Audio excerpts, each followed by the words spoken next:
Welcome to Casual Friday. So this video is really just me popping in to give you some quick updates on what's gone on since my last video. Once again, I am recording this several days in advance because I'm about ready to leave on another trip. And I wanted to make sure I got my Casual Friday video posted for this week while I'm out of town. So there will not be any videos, Technique Tuesday or Casual Friday next week. It's just not going to be possible for me to do that. But I will be back in a couple of weeks.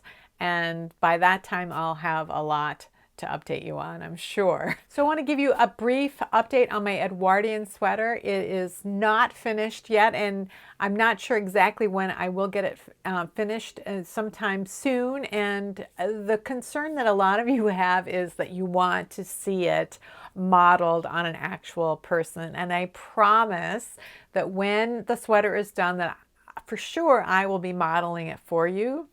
And if I'm lucky, I'll be able to get my daughter to model it for me. She's graduating and then getting ready to move away from home. So I'm hoping that in the time that she is back home after I finish the sweater, that I can get it modeled on her, because she's the one who really wants the sweater, and I'd love for you to see what it looks like on her. Someone commented on one of the videos recently that they were really hoping that I would continue to knit vintage sweaters and that I would share my those projects with you and my progress in those projects with you.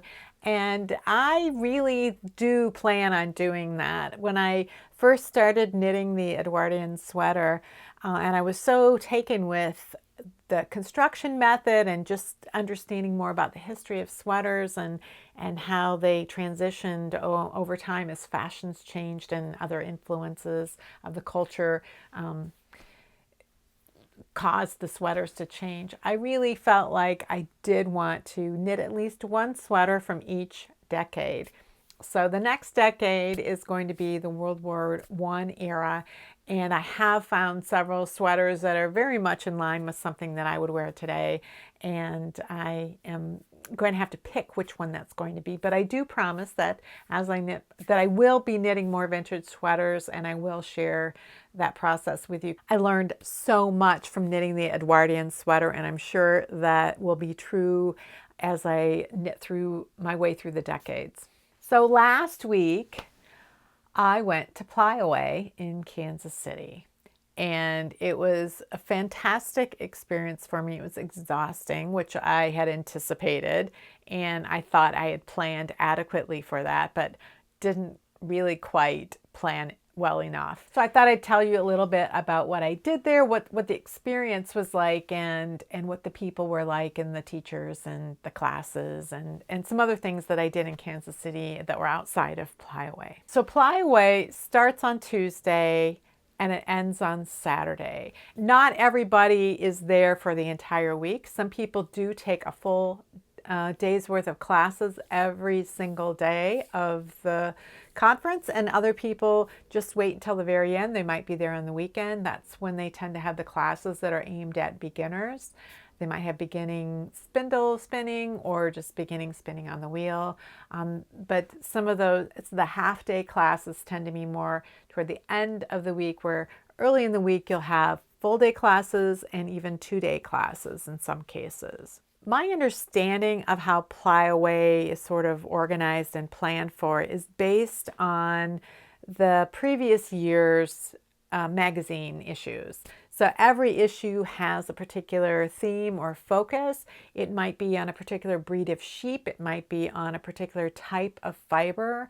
It might be on a particular way of drafting the fiber when you're spinning. It might be on a particular type of spinning wheel, like Irish tension versus Scotch tension. It might be on spindles instead of spinning wheels. So every one of these issues has a focus, and all of the articles have to do with that particular focus.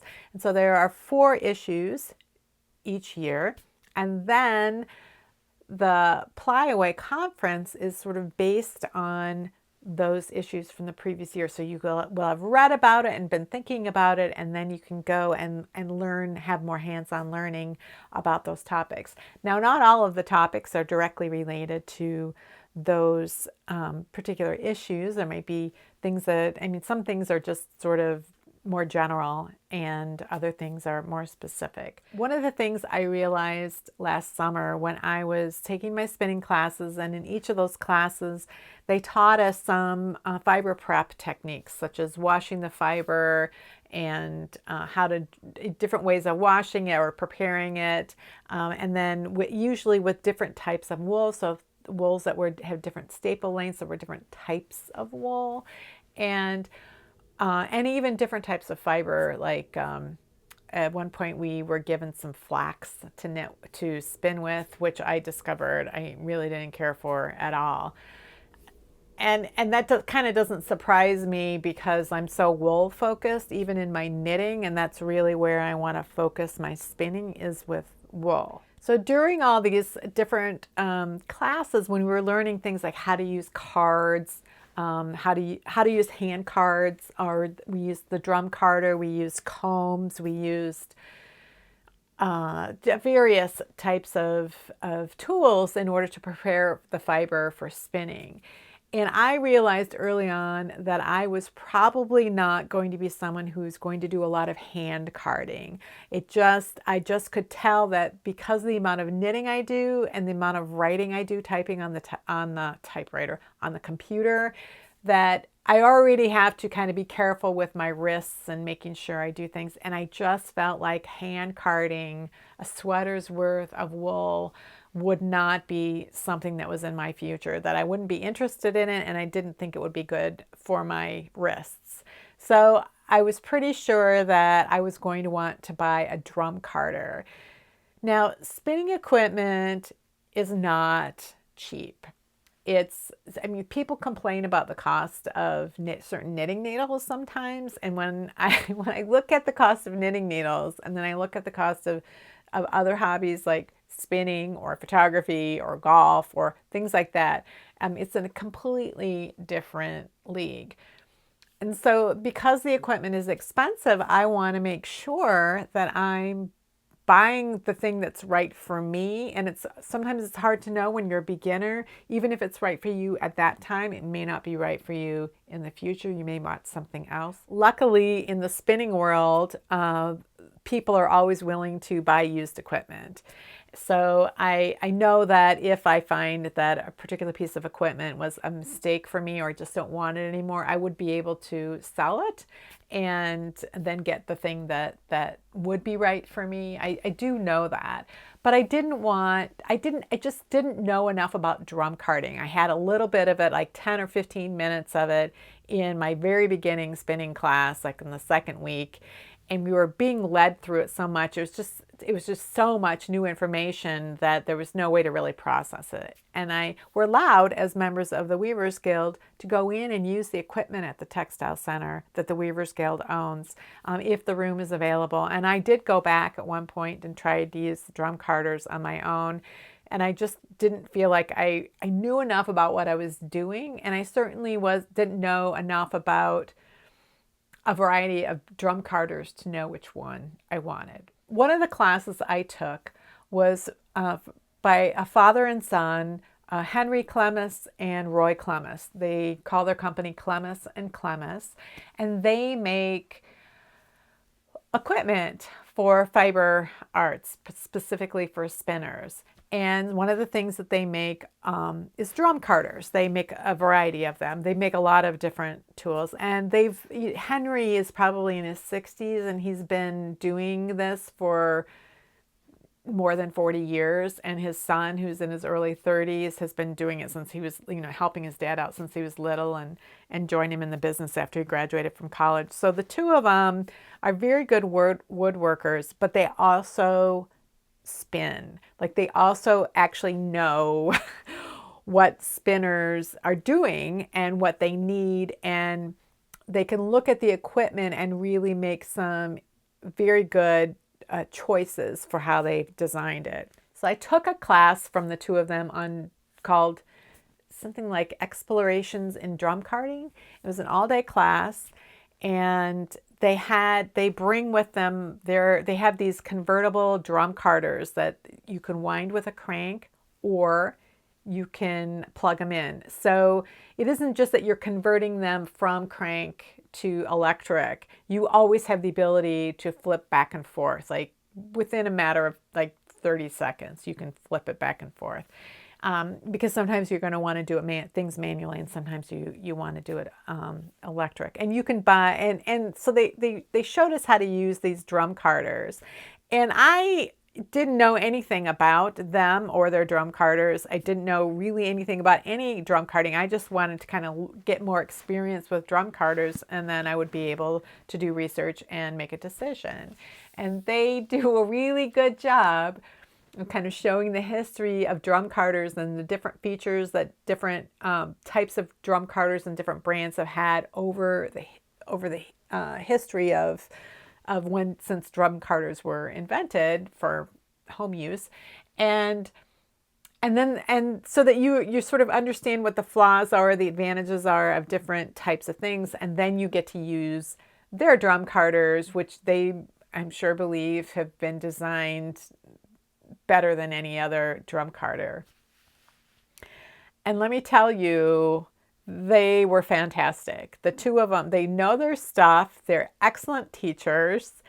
And I learned an incredible amount. I was so excited. It's my first day of the class. And when we broke for lunch and I went and got some lunch, it was 70 or 80 degrees. I think it was close to 80 degrees in Kansas City that first day that we were there, and then the first day of classes.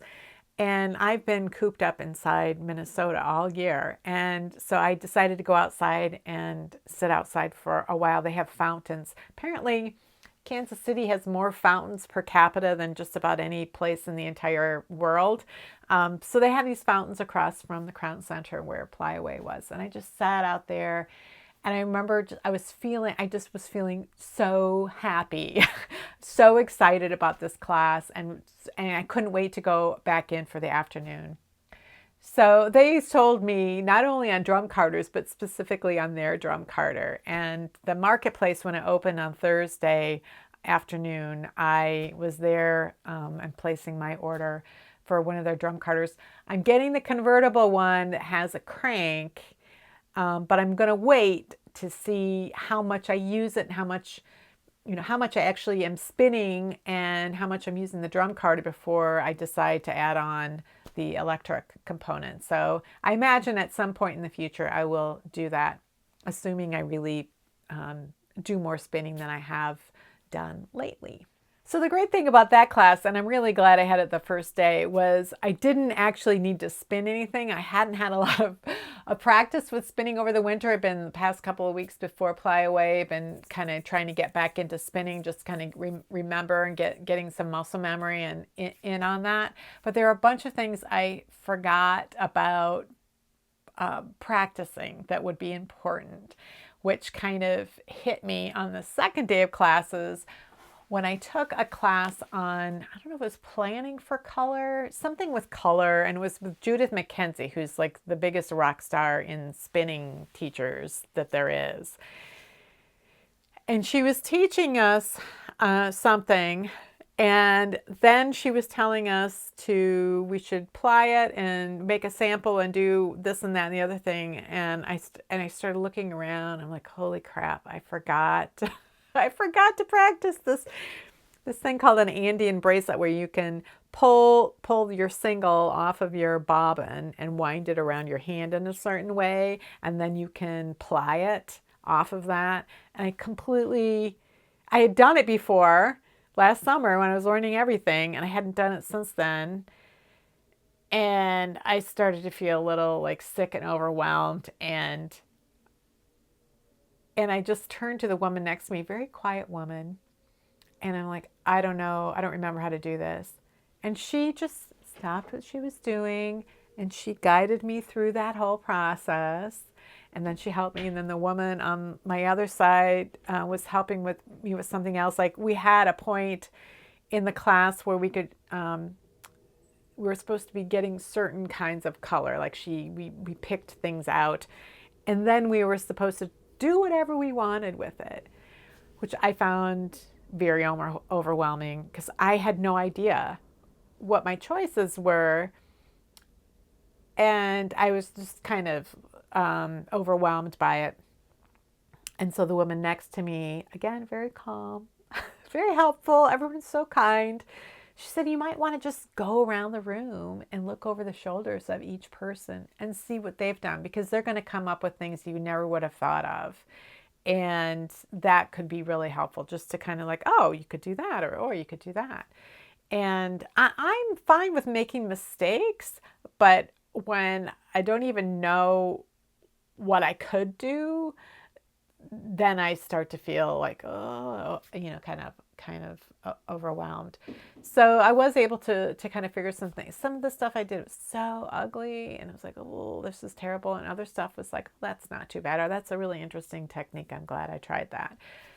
So Judith was a very, very great teacher. And at one point I was struggling with something, and she came around and I was puzzled about it. And so she sat down at my wheel. She said, will you just watch me for a minute? And then she said, oh, well, this, something's hanging up here. It's because you have a new machine.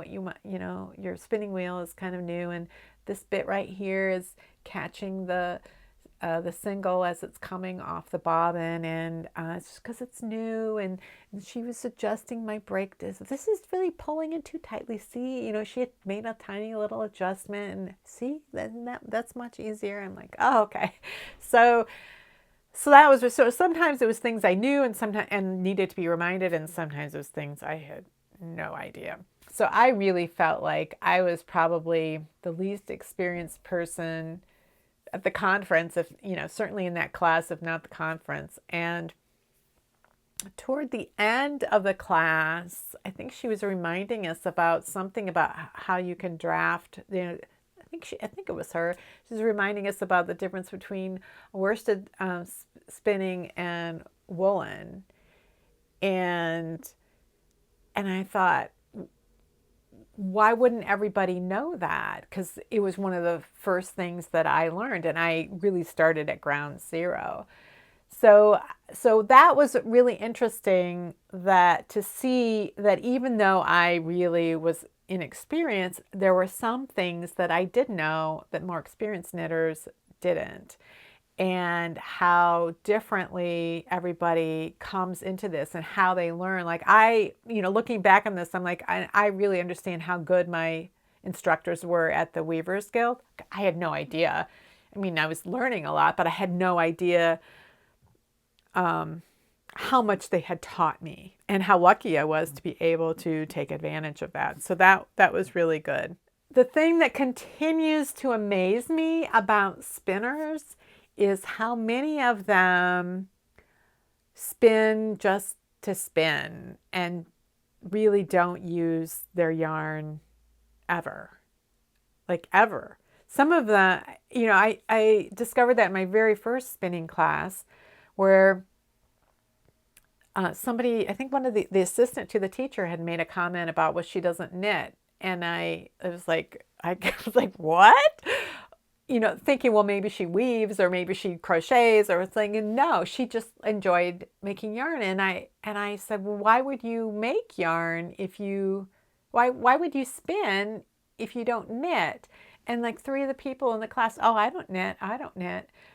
And found so many people like that at Apply Away, people who just love to spin. Now, some of those people also weave and crochet and knit and tat and sew and do everything. There are those people, and then there are those people like me, who I'm really a knitter and I'm just barely a spinner. But there's an awful lot of people who are spinners that don't really use their yarn, and they really just enjoy learning about the fibers and combining them and working with color, and they're just creating yarn. And so the woman that I was rooming with, that I drove down with, she knows how to knit, and she's trying to work more towards spinning for projects. And so that she knows that the yarn that she's making is actually usable.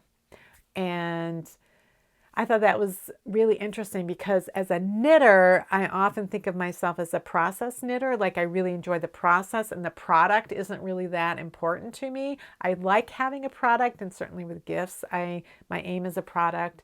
But because the yarn is the last thing I select when I'm making a project, it is very utilitarian to me and it has a purpose. Like I don't just buy yarn because I love it. I buy yarn because I'm knitting this project. So in the case of spinning, I'm very much more project focused when it comes to making yarn. And I just thought that was an interesting, like I have no, like of course you can be a process knitter. Who cares if you finish your project? But when I was looking at yarn, making yarn, I thought, well, why would you spin if you weren't going to use it for something? So I just thought it was an interesting mindset, and it helped me understand the process spinners a bit more by remembering that I'm a process knitter. Most nights at Plyaway, they have open spinning. So there's a particular, like one of the ballrooms is set up, and you can go in there from 7 in the evening till, I don't know, 10 or 11 at night. I'm not sure. Couldn't stay up that late. So I was usually there in the first couple of hours. And it's a really great way to just socialize with other spinners and see what they're doing. And that was really fun. But the first night of that, somebody stood up and kind of made an announcement that if any of you have any free time while you're here, it's really worth going up. There's, this woolen mill that was nearby that had been operated by a family in the 19th century, and you can tour their house and you can tour the woolen mill itself, and it was really fascinating and it was really worth doing. So my plan on Plyaway was I had the drum carding class all day Tuesday. I had Judith McKenzie's class all day Wednesday. And I knew from past experiences with conferences, especially the first year you go when you're new at whatever it is the conference is about, that I would be exhausted. So I decided to take Thursday off. My best friend lives in Kansas City, and so we arranged to spend the entire day together. And then on Friday, I took an all-day class, and that was all I had signed up for. I didn't remember until we were driving down to Kansas City that Plyaway actually continued on through Saturday. Because I hadn't signed up for any classes on Saturday, I was thinking that it ended on Friday and we were coming back on Saturday. And as we were driving down there, my hotel roommate said, no, it goes until all the way through Saturday and we're coming back on Sunday. And I was like, what? Oh, and then it kind of put me in a little tizzy because I was then only going to be home for a couple of days before leaving again. And so I thought, well, what am I going to do with that Saturday? I don't want to just sit around. And so I looked, there had been some class cancellations, and I signed up for a half-day class on Saturday. And then my friend Barb and I, after we had spent all day Thursday together, and then I said, I have Saturday afternoon free if you guys have it free. If not, that's fine.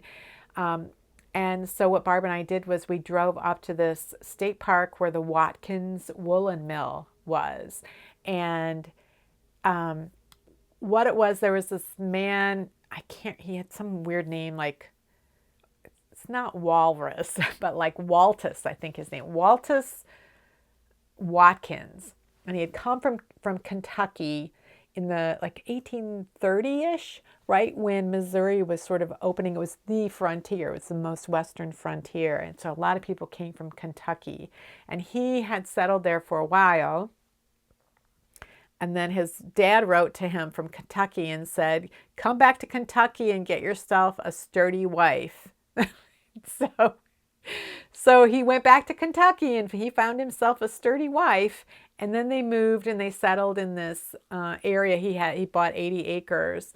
And he built himself a little house. It was probably maybe 15 by 20 feet, and it was 2 rooms. And then his dad died, and so his mother and sister moved in with them. So they were having kids in this house, 2-room house. They were having one kid after another, plus his mother and his sister were living there. And finally, when they they had had 11 kids, 2 died really young. And the very last kid was born when they actually built a bigger house. They built a really nice big house, took like 3 years. And the last kid was born there. So they had 7 kids and 4 adults living in this tiny little 2-room house. I can't imagine. I can't even imagine how they were making more kids if there's that many people around. But that was amazing. So we toured their house, and it was, it was just fascinating. And he created basically a lot of employment in the area. And he built a church, and he built a school, I think, and he built this woolen mill and created most of the jobs in the community that were not, just farm labor jobs. So after we toured the house, we went and looked at the woolen mill. So they have everything set up the way it was originally, and they have like spindles with the yarn and hooked up to the looms and all this kind of stuff. But the factory, it's 4 stories tall, and the factory is basically a machine, like it is a machine. So in the first level, this is Missouri, so they don't have a lot of rivers. They got the Mississippi River in St. Louis, and they've got the Missouri River going through Kansas City, but there's not a lot of water everywhere. So like up in Minnesota, we have tons of water, and we had mills and everything. We had a lot of waterfalls. And so that's how our mills here in Minnesota were powered, is through waterfalls. But in Missouri, they didn't have that. So what he did was he got a steam engine from a steamship, and he had it transported to this factory. And they have 10 feet of bricks basically supporting it. It's so heavy. They couldn't transport it in the summertime because it was so heavy. They had to wait till the ground was frozen in the winter. And they transport it, and it's this whole like steam engine that's on the first floor of this building. And they had all this wood, and they dug an underground well, so that was the water that was coming through there. And then I think this first floor had to be like 15 feet tall, that room, and there was this giant flywheel with big leather belts, and that was the steam engine was running that flywheel and belt, which then was connected to all of the machines on the second and third floor, like the looms and the spinning jack, which is like a spinning mule, only it's not totally mechanical. It requires a person to move it back and forth. So all of the machines that they had going on, they made knitting yarn and they made wool fabric. So they walked us through each of the rooms, and there was no electricity back then and no running water. And there are a lot of windows. So, and it's, getting towards summer now. And it was the middle of the afternoon, and it was still kind of hard to see in certain places. So I did try to take some video of it, but it's kind of dark. So I can't really show it to you. But they walked us through the entire process of how they processed the fleece. Like this man, he had 300 sheep, and that was like 30% or 50% of all of the wool that they processed during the year came from his sheep. And so they processed the wool, and they spun it into yarn, and then they made it into loom, and then they tied it up to looms and made things on the looms, or they just made knitting yarn. And then they treated the fabric, after it was woven, and so that it would kind of full, and then they would shave it, and they had all of this. It was just really, really interesting. So the woolen mill was operating from 1861 until 1898. And I think just financially, they had too much competition in this, and they decided not to continue. And the 3 youngest children continued to live on this farm or in their house until they died, well into the 20th century. But it was really a fun thing to be able to do in conjunction with going to this Plyway conference. And in fact, when we started the tour of the house, there were, I think, 10 Boy Scouts, a man and his 2 little boys, and then there were 4 women. We were all of us in about probably our 50s. And he said, anyone here for ply? And I said, oh, I am. They had someone the day before who had also come up. So it's amazing that they knew that we were even there. So the one thing that surprised me, I mean, I knew I had announced that I was going to be at Plyaway, but I don't know who watches this and who of the people who watch this were going to be at Plyaway. But every day somebody came up to me who watches this YouTube channel to say hello to me. So Monday night when we all first got there and we were all in this pizza place, somebody tapped me on the shoulder and to say hello. Her name is, her name tag said Kathleen, but I think she goes by Kat. So she told me hello. She ended up being in most of my classes. But every class I took, somebody came over and introduced themselves. And I was so surprised each time that I don't remember everybody's names. Somebody was named Michelle at one point. I remember that. I think that was in Judith's class. And then there was somebody in my drum carding class who came over. I can picture her, but I don't remember her name. And then there were some people in Jillian's class on Friday that I took, Jillian Moreno's class. I think it was the woman who was there with her adult daughter. I think they were the ones who said hello and, I like your videos. And they're very kind to me. I got some bad news about my dog during that class, and they followed up with me the next day and were concerned about him. And then when I was in the marketplace on Saturday, this man walked up to me, big man with beard, big smile on his face, rocks. And I smiled in and I'm like, do I know you? I was trying to, trying to rack my brain. And he's like, he said, it's Timothy. And I said, do I know you? And he said, well, no, I watch your YouTube channel. I feel like I know you though. So hello to all you guys who said hello to me at Plyaway. It was really wonderful to meet all of you, especially those times when I was feeling a little sort of overwhelmed. I really appreciate that. Thanks a lot. So that's it for this week. Again, I won't be posting videos next week while I'm out of town. And so sometime in the next couple weeks, I will show you that Edwardian sweater when I get it finished. And thanks for watching. I'll see you in a couple weeks.